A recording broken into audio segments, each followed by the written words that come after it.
Ready जी, 2 second.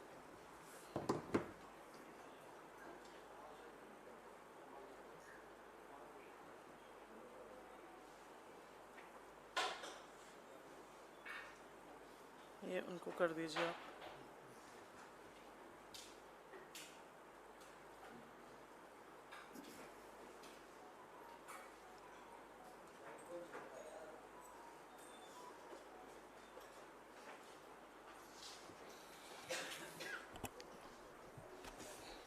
आप सबको मेरा नमस्कार।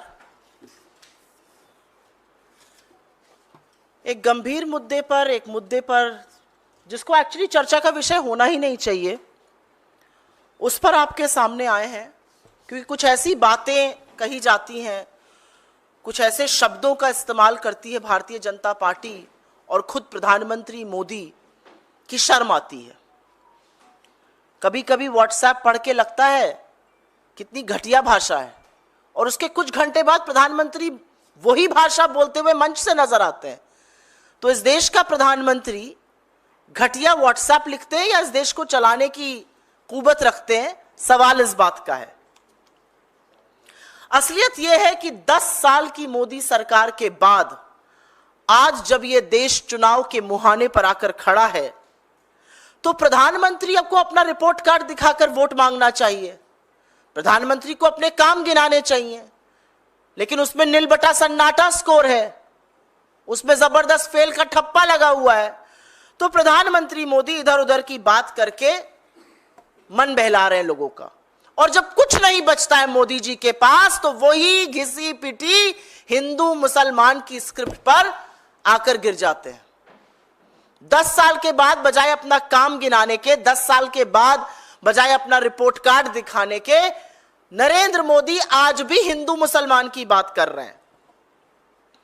यह सच है कि वो घबराए हुए हैं, यह सच है कि वो बौखलाए हुए हैं, यह सच है कि बीजेपी के अपने सर्वे, आरएसएस के अपने सर्वे का फीडबैक है कि बीजेपी 180 पर अटकी हुई है और लगातार ग्राफ गिरता जा रहा है।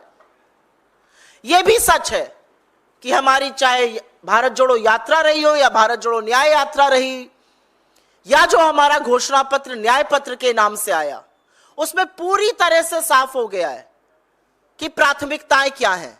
हमारे घोषणा पत्र की चर्चा आप जैसे मीडिया के प्रबुद्ध साथियों ने की, विशेषज्ञों और जानकारों ने की, और विरोधियों को भी यह कहना पड़ रहा है कि यह एक बड़े व्यापक दृष्टिकोण का खाका है, यह एक ब्लूप्रिंट है भारत के भविष्य के लिए, और 10 साल में जो भी समस्याएं इस देश के लोगों पर लादी गई हैं, उन सबका कहीं समाधान भी है और क्रमबद्ध तरीके से समाधान है। और यह भी सच है, जैसा कि हमारे नेता राहुल जी ने कहा, कि यह घोषणा पत्र कुछ 2 विशेषज्ञों ने बैठकर पूंजीपतियों की सूची लेकर नहीं बनाया है। यह घोषणा पत्र भारत की आवाज है, इस देश की आवाज है। यह घोषणा पत्र उन लाखों करोड़ों लोगों की अपेक्षाओं पे, उनकी आकांक्षाओं पे, उनकी आशंकाओं और उनकी चुनौतियों के बेसिस पर बना है, जो भारत जोड़ो यात्रा और भारत जोड़ो न्याय यात्रा में कांग्रेस से, कांग्रेस के शीर्ष नेतृत्व से, हमारे लीडर से, हमारे अध्यक्ष से लगातार मिलते रहते हैं। और इसीलिए प्रधानमंत्री घबरा गए। चर्चा शुरू हुई, प्रधानमंत्री को लगा अरे भैया क्या किया जाए। मेरा अपना मानना, और मैं दावे के साथ यह कह सकती हूं कि उनका एक चरण चुंबक उनके पास गया होगा और कहा होगा, मोदी जी, कांग्रेस का मैनिफेस्टो तो बड़ा अच्छा है, सब लोग बड़ी बातें कर रहे हैं, कह रहे हैं बड़ा व्यापक दृष्टिकोण है, एक पूरा खाका तैयार कर दिया है भविष्य के भारत के लिए, आपको यह सब करना चाहिए था 10 सालों में। तो मोदी जी ने उससे यह नहीं कहा हाँ सही कह रहे हो, मोदी जी ने उससे कहा रे चेले घबरा मत, अभी देख मैं अपनी अगली इलेक्शन रैली में क्या करता हूं, मुद्दे से ही भटका दूंगा। और ऐसा घटिया और शर्मनाक बयान नरेंद्र मोदी देते हैं, कहते हैं हमारे घोषणा पत्र पर मुस्लिम लीग की छाप है। असलियत यह है कि ये वो दिल में जो इतना अथाह प्रेम, इतना प्रगाढ़ प्रेम है मुस्लिम लीग के लिए नरेंद्र मोदी और भारतीय जनता पार्टी के नेताओं का, जो रह रह कर छलक जाता है। वो गागर इतनी भरी है प्रेम से कि वो समझती नहीं है, वो रह रह कर छलक जाती है। यह असलियत है। उनके मुस्लिम लीग की प्रेम की बात अभी मैं थोड़ी देर में करूंगी, लेकिन हमारे घोषणा पत्र पर किसकी छाप है इसकी चर्चा पहले करना चाहती हूं। जैसा कि मैंने आपको पहले भी बताया कि हमारा घोषणा पत्र 5 न्याय के स्तंभों पर आधारित है। वो युवा न्याय है, नारी न्याय है, किसान न्याय है, श्रमिक न्याय है, हिस्सेदारी न्याय है। इसके अलावा हमने राज्यों की समस्याओं पर, सुरक्षा की समस्याओं पर तमाम बातें और बड़े व्यापक दृष्टिकोण से वो बातें दी हैं। यह भी सच है कि हमारा घोषणा पत्र लोगों की आवाज पर बना है, इसमें लोगों की अपेक्षाओं का प्रतिबिंब है। तो बताती हूं आपको इस पर किसकी छाप है। इस पर छाप है उन करोड़ों लोगों की जो भारत जोड़ो यात्रा और भारत जोड़ो न्याय यात्रा में हमारी तरफ एक उम्मीद की नजर से देखते हैं। इस पर छाप है देश के युवाओं की, इस पर छाप है देश की नारियों की, इस पर छाप है देश के किसानों की, इस पर छाप है देश के श्रमिकों की, इस पर छाप है देश के उन लोगों की जो हाशिए पर है और उनकी भागीदारी और हिस्सेदारी हम सुनिश्चित करेंगे। इस पर अमिट छाप है उन लोगों की जिन्होंने 10 साल से सिर्फ जुमले झेले।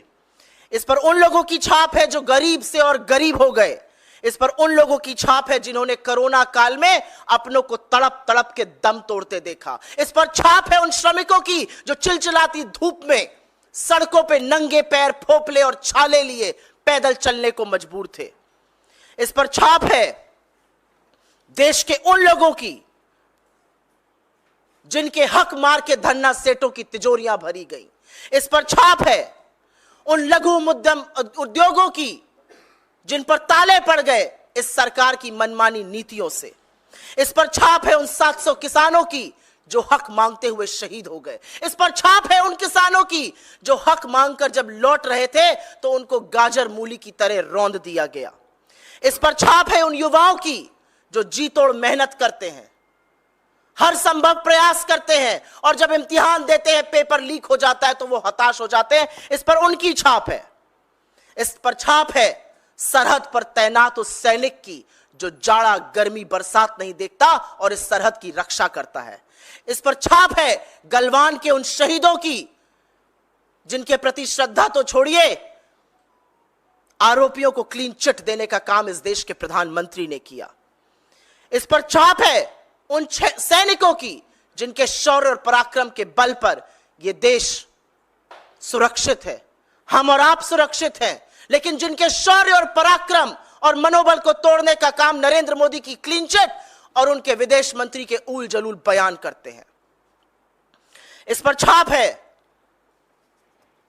कश्मीर की, इस पर छाप है मणिपुर के लोगों की, इस पर छाप है लद्दाख की आंदोलित जनता की। इस पर छाप है उन सब बड़े सरकारी संस्थानों की जिसकी नींव पर यह देश खड़ा हुआ है और जिसको लगातार बेचने का काम नरेंद्र मोदी कर रहे हैं। इस पर छाप है देश की जनता की, इस पर छाप है हौसले की, इस पर छाप है आशा और उम्मीद की। लेकिन क्यों मोदी जी ने ऐसा कहा? कभी आपने सोचा है? कुछ और कह सकते थे, कह सकते थे कि यह गलत है, यह नहीं संभव है, यह नहीं होगा, कुछ भी कह सकते थे। यह क्यों कहा? क्योंकि यही दिल का प्रेम है। इश्क और मुश्क छुपाए नहीं छुपते हैं और मोदी जी और मोदी जी के पुरखों का मुस्लिम लीग से ऐसा इश्क है जो छुपता नहीं है।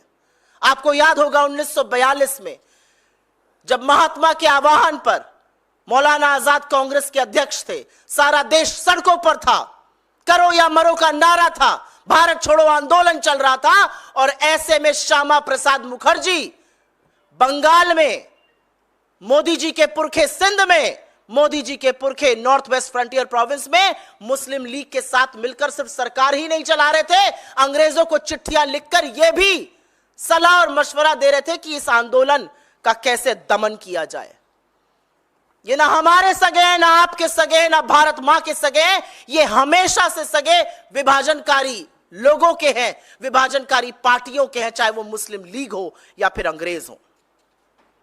और असलियत यह भी है कि जब से हमारा मैनिफेस्टो जारी हुआ है बीजेपी में खलबली मची हुई है। बेचारों को समझ ही में नहीं आ रहा है क्या किया जाए। वैसे ही 180 पर अटके हुए हैं, शनै शनै वो अब कम होता जा रहा है। और इसीलिए मैं 1 मिनट में जरूर अपने मैनिफेस्टो का, जरूर अपने न्याय पत्र का जिक्र करना चाहती हूं कि क्यों हमें फक्र है इस पर, क्यों लोग कह रहे हैं कि एक व्यापक दृष्टिकोण है, क्यों लोग कह रहे हैं कि यही देश की तकदीर और तस्वीर बदलेगा। समस्या का, चाहे वो बेरोजगारी हो, महंगाई हो, आर्थिक असमानता हो, गरीबी हो, भूखमरी हो, महिलाओं के खिलाफ अपराध हो, हर उस समस्या का जिसको देश ने 10 साल में झेला है, इस मैनिफेस्टो में पूरी तरह से समाधान है। युवा बेरोजगारी का दंश सह रहा है। हम कहते हैं हमारी सरकार बनेगी 30 लाख सरकारी नौकरियां देंगे। हमारा कहना है कि हम अप्रेंटिसशिप स्कीम के अंतर्गत 1 साल के लिए हर ग्रेजुएट और हर डिप्लोमा धारक को 1 लाख का स्टाइपेंड देंगे। हम कहते हैं कि पेपर लीक से आपका हौसला टूटेगा नहीं, क्योंकि ऐसा सख्त कानून बनाएंगे कि आपके साथ भविष्य के खिलवाड़ करने वालों की रूह कांप जाएगी। हम कहते हैं कि 4 साल ठेके पर सरकार सेना की नौकरी नहीं चलेगी। अग्निवीर को खत्म करेंगे और पुरानी जो विधि थी उसको बहाल करेंगे। हम किसानों जिनका हौसला टूट गया, जिनको आतंकी कहा गया, जिनके ऊपर आंसू गैस के गोले छोड़े गए, जिनके रास्ते में कीलें गड़ा दी गई, हम उन किसानों को एमएसपी की कानूनी गारंटी देंगे। हम उनका कर्जा माफ करेंगे, 16 लाख करोड़ पूंजीपतियों का माफ नहीं करेंगे। हम उनके खेती को, उनके बीज को, उनकी खाद को, उनकी दवाई को, उनके खेती के उपक्रम को जीएसटी से मुक्त करेंगे। हम नारी के हाथ में संसाधन देंगे। महालक्ष्मी स्कीम के चलते हम गरीब परिवार की महिला मुखिया को 1 लाख रुपए सालाना देंगे। हम नई सरकारी नौकरियों में महिला को 50% आरक्षण देंगे। हम श्रमिकों के न्याय की बात करते हैं। हम मनरेगा जिसने ग्रामीण भारत की तस्वीर बदल के रख दी, हम उसके मानदेय को प्रतिदिन बढ़ाकर 400 रुपए करेंगे। हम गिग वर्कर्स को सामाजिक सुरक्षा देंगे। हम 25 लाख रुपए की एक हेल्थ योजना की बात कर रहे हैं, जैसे हमने राजस्थान में चलाई, जिसके तहत इलाज, दवाई, टेस्ट सब उसमें आएगा। हम हिस्सेदारी की बात करते हैं। हम कहते हैं कि गिनती करनी ही पड़ेगी, क्योंकि जब तक आप सामाजिक और आर्थिक सेंसस नहीं कराइएगा, नहीं पता चलेगा कि समस्या कितनी है। हम हाशिए पर दलित, शोषित, वंचित, आदिवासी, पिछड़े लोगों की भागीदारी सुनिश्चित करेंगे। हम पता करेंगे कि वो कौन गरीब जनरल कास्ट के भी लोग हैं जो दंश सह रहे हैं गरीबी का और जिनकी मदद होनी चाहिए। हम जंगल जमीन पर कानूनी हक देंगे लोगों को। वन अधिकार अधिनियम लागू किया जाएगा। हम आदिवासी बाहुल्य क्षेत्रों को अधिसूचित करेंगे। हम राज्यों की बात करते हैं। हम मोदी जी की तरह मुंह नहीं मोड़ लेते हैं। हम जम्मू कश्मीर को पूर्ण राज्य का दर्जा वापस बहाल किया जाएगा, यह कहते हैं। पांडिचेरी को, पुदुचेरी को पूर्ण राज्य का दर्जा देंगे। आंध्रा को विशेष राज्य का दर्जा मिलेगा। लद्दाख में आज भी लोग सड़कों पर आंदोलित हैं, वहां पर धारा 144 लगाकर इंटरनेट सस्पेंड करके दमन किया जा रहा है। हम 6th शेड्यूल ऑफ कॉन्स्टिट्यूशन का अमेंडमेंट कर लद्दाख की जनजातियों को उसमें इंक्लूड करेंगे। हम मणिपुर की वर्तमान सरकार को बर्खास्त करेंगे और सुलह आयोग की एक नियुक्ति करेंगे। यह होता है एक व्यापक दृष्टिकोण, जहां पर युवाओं की बात हो रही है, किसानों की हो रही है, महिला की हो रही है, श्रमिकों की हो रही है, हिस्सेदारी की बात हो रही है, जहां पर देश के राज्यों की बात हो रही है। और यह कांग्रेस का वादा है और जनता जानती है। हम जब वादा करते हैं तो उसको पूरा करते हैं। यह कांग्रेस की ही सरकार थी जिसने सूचना का अधिकार, शिक्षा का अधिकार, मनरेगा, खाद्य सुरक्षा बिल जैसे बड़े बड़े कानून दिए। ये कांग्रेस की कर्नाटक, तेलंगाना और हिमाचल में चलने वाली सरकारें हैं, या हमारी राजस्थान और छत्तीसगढ़ की वो सरकारें जो अब नहीं रही। हमने जो कहा वो पूरा किया, चाहे वो गृह ज्योति हो, गृह लक्ष्मी हो, रायतू भरोसा हो, तमाम ऐसी चीजें। तो लोगों को भरोसा है कि कांग्रेस जो वादा करती है उसको निभाती है, क्योंकि ये कांग्रेस की गारंटी है, ये किसी का जुमला नहीं। I will very briefly make a statement in English on the absolutely deplorable and declassé language that the Prime Minister of this country chooses to use against India's opposition. I'm not surprised at all that after 10 years of being in government, the Prime Minister does not have one, and I'm insisting on the word, not one achievement that he can seek votes for. He does not have a report card where he can show to the people and seek vote in its favors. His report card says failure. He has failed this country on every front. And I'm not surprised at all that he has resorted to the old script, the old narrative of division of Hindus and Muslims. How dare, absolutely how dare he call our manifesto with an imprint of the Muslim League? But that actually shows his deep love, his deep affection, his deep affiliation for the Muslim League, and that's not new. It's historic and we'll just talk about it. But I do want to spend a minute talking about our manifesto and whose imprint there really is. Our manifesto is being widely discussed. Experts, economists, people at large sections of media, including some of our opponents, are of the view that this is the blueprint for the future that India needs. This is the solution that India needs to the problems that have arisen in the last 10 years. Problems of unemployment, problems of othering, problems of poverty, problems of high prices, problems of crime against women.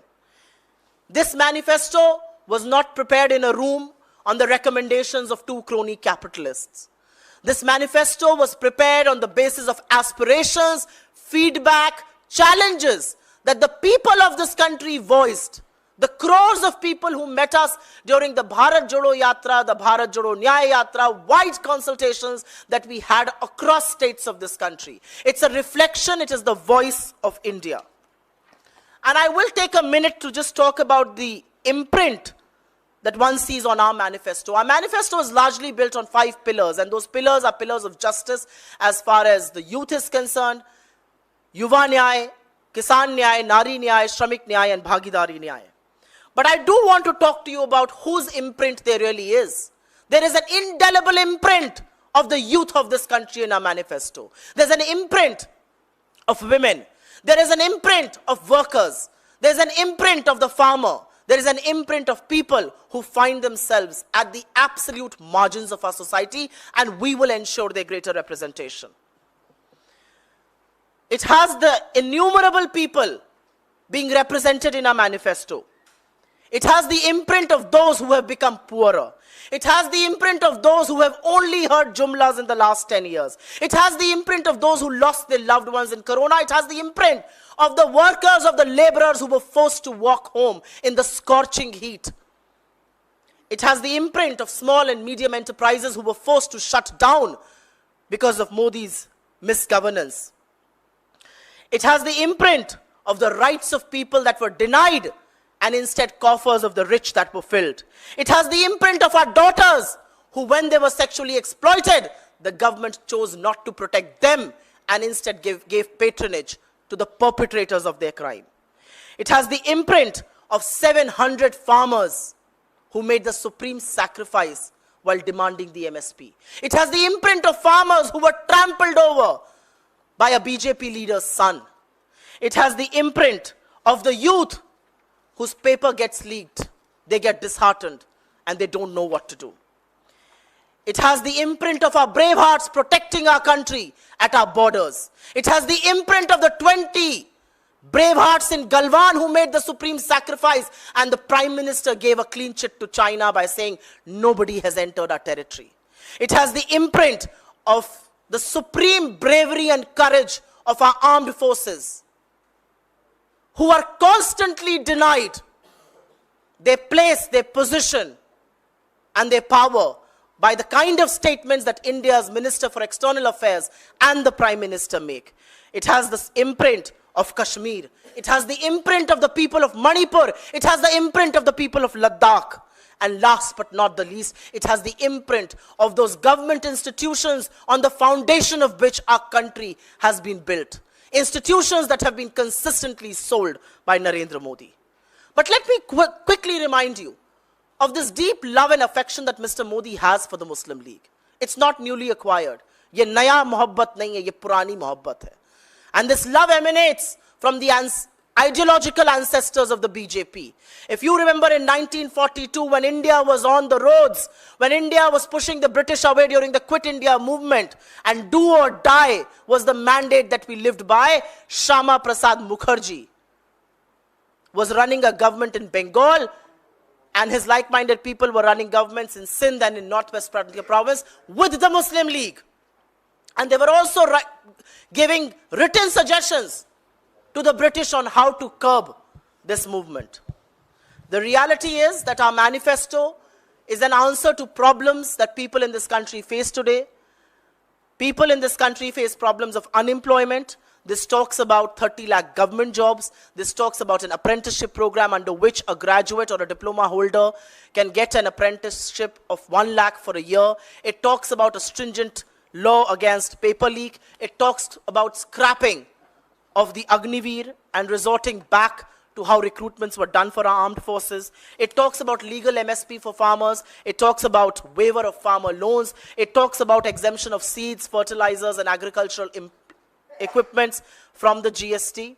It talks about Mahalakshmi, where women household of poor families will get 1 lakh a year. It talks about 50% reservation for women in new government jobs. It talks about increasing the daily wage under Manrega to 400 rupees a day. It talks about gig workers getting social security under law. It talks about a health insurance scheme of 25 lakh rupees, which will cover treatment, test and medicines. It talks about an economic and caste census. It talks about legal rights of water, forest and land for our tribals. It talks about strict implementation of the Forest Rights Act. And as far as the states are concerned, it promises to restore full statehood to Jammu and Kashmir.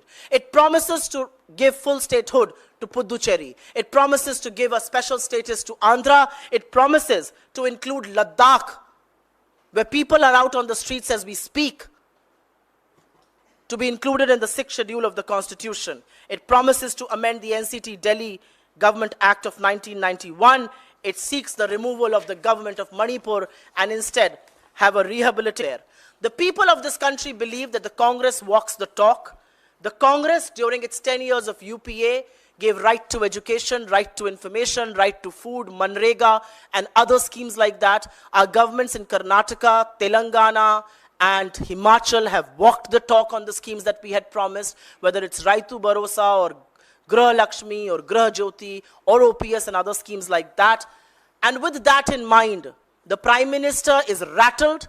He's running helter-skelter. He's scared because he realizes that his tally is consistently dwindling. He is not, absolutely not being able to cross that 180 mark, and which is why blasphemous statements like these are being made.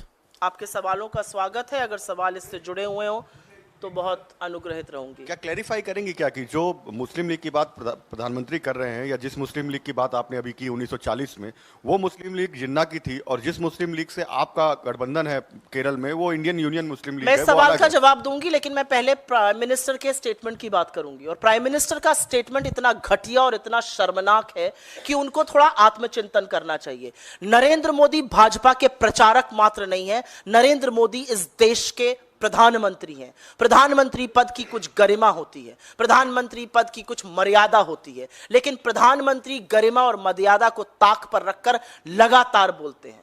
सबके साथ सबके विकास की बात करते हैं और फिर इस तरह की बातें करते हैं. क्या उनको हमारे मैनिफेस्टो में दिख रहा है? उनको हमारे मैनिफेस्टो से क्या दिक्कत है?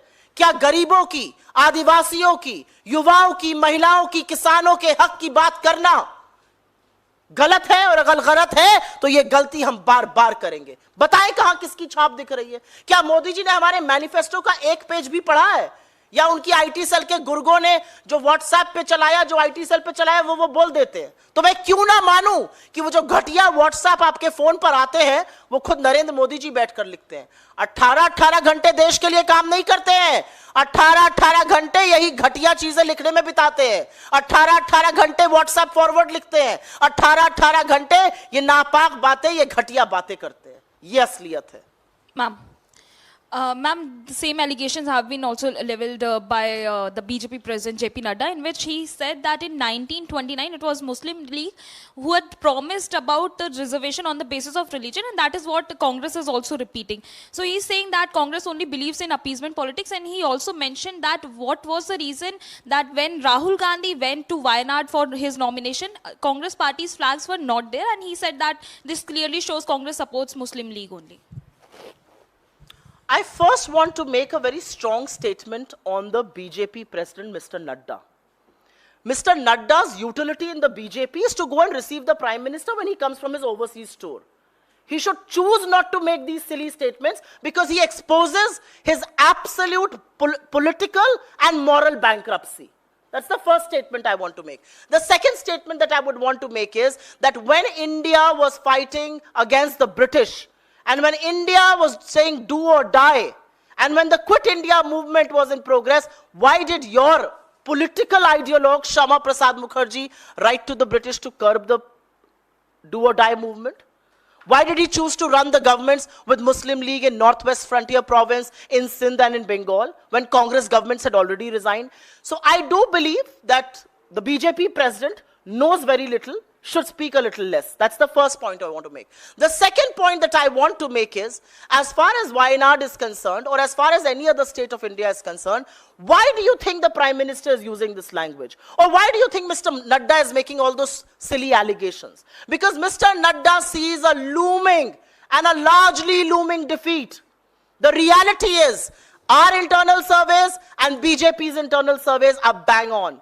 180 is what they are at, and that tally is dwindling. And anything else that they are saying is basically distracting from the issues that really matter. I challenge Mr. Nadda to go on any stage, his party stage, a rally, a political fora, a channel like yours. Get your editor to interview Mr. Nadda and ask him to speak for 2 minutes on unemployment. Ask him to speak for 2 minutes on price rise. Ask him to speak for 2 minutes on crime against women. Ask him to speak for 2 minutes as far as the farmer's plight is concerned. I bet my bottom dollar on it, he will not be able to say a word.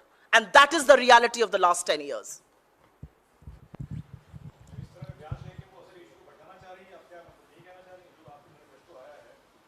मैंने अपने शुरुआत में ये कह दिया था. Okay तो ma'am जो आप लोग आपत्ति दर्ज करा रहे हैं कि प्रधानमंत्री का जो बयान है वो विभाजनकारी और सांप्रदायिक एक किस्म से है, तो क्या इसकी शिकायत आप लोग चुनाव आयोग से करने पर विचार कर रहे हैं? यस मैम ये जो मुझे ऐसा लगता है कि चुनाव आयोग के हर नियम, हर कानून को ताक पर रखकर नरेंद्र मोदी इस बार प्रचार कर रहे हैं, उनके मंत्री इस बार वक्तव्य दे रहे हैं, चाहे वो सेना के इस्तेमाल की बात हो, चाहे मोदी जी अलग अलग वेशभूषा में दिख रहे हो. असलियत यह है कि देश की जनता समझ गई है कि राजा जो है वो प्रजा को भटका रहा है. ये प्रजातंत्र है, हम जनता हैं, हम वोट देकर अपनी सरकार चुनते हैं. हमें भेड़ बकरी समझने की गलती मत कीजिए. और हर उस नियम का जो उल्लंघन हो रहा है, हम लगातार चुनाव आयोग के पास जा रहे हैं. इस पर भी जाएंगे, अन्य चीजों पर भी जाएंगे. और हमारी अपेक्षा और आशा और विश्वास है कि एक निष्पक्ष संस्था चुनाव आयोग, जिसके ऊपर दारोमदार है, जिसके ऊपर जिम्मेदारी है इस देश में निष्पक्ष फ्री एंड फेयर इलेक्शन कराने की, वो जरूर इन बातों को संज्ञान में लेगी और इस पर एक्शन लेगी. ईडब्ल्यूएस पे आप लोगों ने जो बात की अपने घोषणा पत्र में, ये कहा गया कि जो 10% है उसको हम थोड़ा स्ट्रेच करके बाकी लोगों को देंगे. तो जो नहीं, हमने ये नहीं कहा कि हम स्ट्रेच करके ऐसी भाषा ये कहा गया है कि 10% आरक्षण को बिना किसी भेदभाव के सभी जाति और समुदाय के लोगों को लागू करेंगे. नहीं, तो जब हम अब आपका सवाल हो गया हो तो मैं जवाब थोड़ा सा पूछ लूं. जी बिल्कुल पूछिए. अभी जो सवर्ण के लोग हैं, बीजेपी ने उनको जो 10% दिया, आर्थिक रूप से कमजोर हैं, तो कहीं ना कहीं रिजर्वेशन तो वो भी डिजर्व करते हैं. तो अब इससे ऐसा मैसेज नहीं जा रहा कि कांग्रेस ने मतलब कांग्रेस हमको 10% मिला उसको भी छीन के और हमारे पास से ले जाना चाहती है? आप मुझे समझदार पत्रकार लगते हैं. सोशियो इकोनॉमिक सेंसस का क्या मतलब होता है, सामाजिक और आर्थिक सेंसस का क्या मतलब है? उसमें सिर्फ आदिवासी, दलित या पिछड़ों का आंकड़ा नहीं आएगा. उसमें मैंने अपने वक्तव्य में भी बोला था, शायद आप देर से आए या आपने नहीं सुन पाया, कि गरीब जनरल कास्ट के भी जो समाज के हाशिए पर आज हैं, जिनको कुछ ना कुछ सहायता मिलनी चाहिए, जिनको रिजर्वेशन थोड़ा बहुत मिलना चाहिए, हम बिल्कुल उनके हक की बात करते हैं. मेरे नेता एक बात कहते हैं और वो बात दोहराना जरूरी है. आपको पैर में चोट लग जाए, आप पर प्लास्टर लगेगा या बैंडेज लगेगा या कास्ट लगेगा, इसका निर्णय डॉक्टर खुद नहीं कर सकता है. इसका निर्णय तब होगा जब एक्सरे होगा. उस एक्सरे में पता चलेगा आपका लिगामेंट टेयर हुआ है, आपका हेयरलाइन फ्रैक्चर है, आपकी हड्डी टूटकर अलग हो गई और उस हिसाब से उसका इलाज होगा. तो एक्सरे जो है वही है सोशियो इकोनॉमिक कास्ट सेंसस. सामाजिक और आर्थिक कास्ट सेंसस जब तक नहीं होगा, नहीं पता चलेगा कि किसको आरक्षण मिलना चाहिए, किसको कौन सी सुविधा मिलनी चाहिए. इसमें बिल्कुल जनरल कास्ट के वो गरीब लोग भी इन्वॉल्व हैं जिनको आरक्षण मिलना चाहिए. हम उसकी बिल्कुल पैरवी करते हैं. आपकी ये बात, मुझे ऐसा लगता है शायद आप लेट आए, आपने मेरा वक्तव्य नहीं सुना, उसका नतीजा है.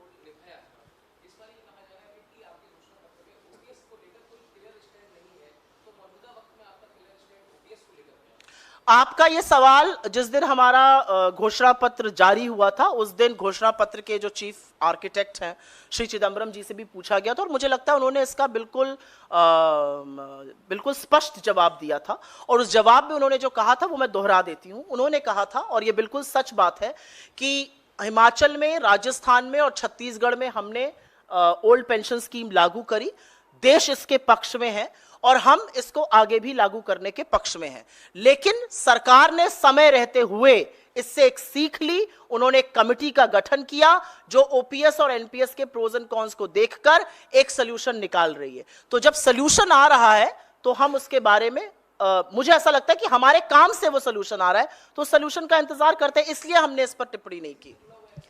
अभी दूसरा पूछ लें फिर आपके पास। मैम, आपके पुराने सहयोगी हैं जो बीजेपी जा चुके अभी हैं, रुक जाइए, अगर इस पर किसी को सवाल है प्रधानमंत्री जी के घटिया बयान पे। मैनिफेस्टो को लेकर है, उन्होंने आज एक बयान जारी किया है। उन्होंने कहा है कि कांग्रेस पार्टी का जो मैनिफेस्टो है वो सिर्फ एक ही इंसान लिखता है और वो इंसान जो है वो आज तक सिर्फ एक पीए रह चुका है और वही इंसान जो है कांग्रेस का मैनिफेस्टो बनाता है और कहीं ना कहीं तंज जो है वो कांग्रेस पार्टी पे और पी चिदम्बरम पे जो है किया गया है। उस पे आपका स्टेटमेंट क्या है, क्लैरिफिकेशन क्या है? पी चिदम्बरम किसके पीए रहे हैं मुझे तो नहीं पता। 6-7 बार के चुने हुए सांसद हैं, इतना मैं जानती हूँ। कहा कि मैनिफेस्टो पी चिदम्बरम ने बनाया क्योंकि उनकी कमेटी में बना हुआ है। गौरव वल्लभ ने ये बोला है कि एक पीए जो है वो मुझे ऐसा लगता है कि वो कायर लोग जो जंग के समय मैदान छोड़ के भाग खड़े होते हैं, वो विशुद्ध अवसरवादी लोग, उन पर मैं इस मंच पर से टिप्पणी नहीं करूंगी, लेकिन उनको आईना दिखाना जरूरी है और वो आईना मैं जरूर दिखाऊंगी। 2 महीने पहले तक जब बजट आया था तो मोदी जी की सारी बखिया वही उधेड़ रहे थे, उन्हीं को सब नजर आ रहा था। चैनल जंप कर करके अपने आप को स्टूडेंट ऑफ इकोनॉमिक्स जो घोषित करता है वो मुझे ये बताए कि स्टूडेंट ऑफ इकोनॉमिक्स रहते हुए आपको इस देश में आर्थिक असमानता, बेरोजगारी, महंगाई नजर आ रही है कि नहीं नजर आ रही है? आपको 20% ये जनता 46 रुपए रोज पर गुजर बसर करती नजर आ रही है कि नहीं नजर आ रही है? इस तरह की बेहूदी वाहियात टिप्पणी करना उनकी असलियत बयां करता है, हमारी नहीं। और असलियत यह है कि कांग्रेस ने इस देश के हाशिए पर रह रहे लोगों को हमेशा साथ दिया है। और मैं जरूर यहां पर, क्योंकि बड़ी धर्म की भी बात करने लगे हैं वो, उस पर मैं जरूर बोलना चाहती हूं। साच बराबर ताप नहीं, झूठ बराबर पाप, जाके हृदय साच है ताके हृदय आप। यह है असलियत। झूठ बोलने वाले कभी भगवान के साथ नहीं खड़े हो सकते, वो विशुद्ध झूठे होते हैं, वो विशुद्ध अवसरवादी होते हैं, वो पहला मौका मिलने में बिलबिला के बाहर चले जाते हैं। ये असलियत है। और जो लोग ऐसा करते हैं उनको समाज किस दृष्टि से देखता है ये मुझसे बेहतर आप जानते हैं, मेरे मुंह से ज्यादा ना बुलवाइए। और असलियत एक ये है कि आज जो कहीं और जाकर कांग्रेस पार्टी को सनातन का पाठ पढ़ा रहे, उन्हें मुझे सिर्फ 2 टूक बात यह कहनी है, भगवान के लिए भगवान का नाम झूठ मत लो। किसने आपको मना किया सनातन पर बोलने से? किसने आपको मना किया सनातन के खिलाफ बयान देने से? मैं पूछना चाहती हूं। मैं उत्तर प्रदेश कांग्रेस कमेटी के साथ, मैं सीडब्ल्यूसी की मेंबर हूं, मैं गई राम मंदिर, मुझे तो किसी ने कुछ नहीं कहा। और एक ये सच है, मैं यूजुअली पर्सनल बातें करती नहीं हूं, यह सच है कि भगवान शिव के बारे में जितना मैंने राहुल जी से सीखा है उतना किसी और से नहीं सीखा है। यह भी एक सच है कि उत्तर प्रदेश में चुनाव प्रचार करते हुए जब मैंने प्रियंका जी को निर्जल व्रत रखते हुए देखा और मैंने पूछा आप ये क्यों करती हैं, क्या है, उन्होंने बताया वो 8 साल की उम्र से नवरात्र का व्रत करती है। हमें चाहिए इंसर्ट सर्टिफिकेट सनातन पर। क्या है सनातन? सनातन यह है कि बिलबिला के भाग जाओ और फिर अनर्गल झूठ बोलने लगो। शर्म आनी चाहिए ऐसे लोगों को। दूसरों पर टीका टिप्पणी करना, आपकी क्या हैसियत है, मैं ये जानना चाहती हूं। आपको पार्टी ने 2-2 राज्यों से चुनाव लड़ाया, लाखों करोड़ों कार्यकर्ता होते हैं, एड़ियां घिसते रहते हैं, नहीं मिलता है टिकट। आपको 2-2 जगह से चुनाव लड़ाया और आप इस तरह की अनर्गल बातें करेंगे? As a student of economics थोड़ा आत्मचिंतन करिए और देखिए देश 10 साल में किस कगार पे पहुंच गया है, जो खुद आप भी कहते थे। मैं मणिपुर पे पूछ लूं?